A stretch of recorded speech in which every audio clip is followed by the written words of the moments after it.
I live on 30 acres of land, well outside the HOA's reach, and that's exactly how I like it. Among the property lies a spring-fed lake. It's not shared. It's mine. Deed registered, permitted, and maintained under a conservation license. To outsiders, it might look like just another scenic pond, but it's a controlled ecosystem. I partially drain it every Friday evening at 6 p.m.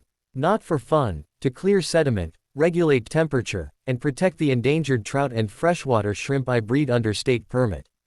After someone once tried poaching fish in the dead of night, I had anti-poaching deterrents installed under the water, steel grates, spike strips, and net barriers.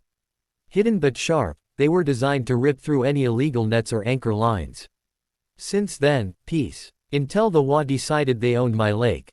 Over the years, the WA sent me countless letters, trying to rope me into their little kingdom.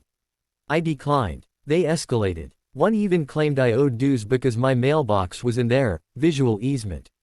Laughable. I ignored them all. But when a neighbor mentioned the HOA was offering kayaking lessons on a lake, in the community, alarm bells rang.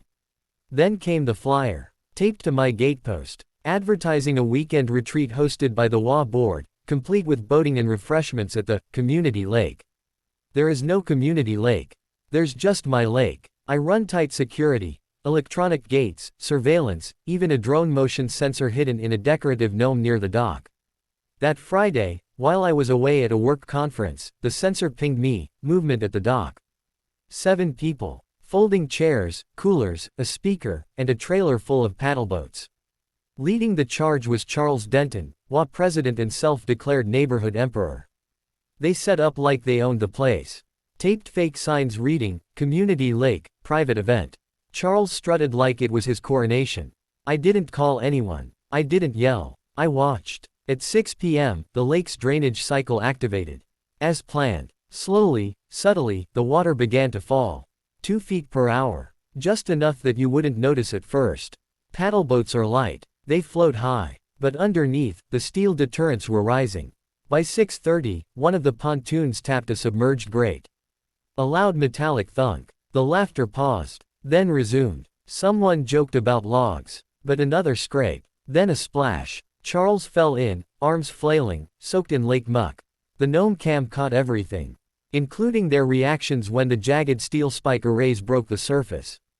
Panic set in. Shouting. Slipping. One member cried out. Phones came out. Then my alert system triggered the next phase, automatic notification to county environmental enforcement.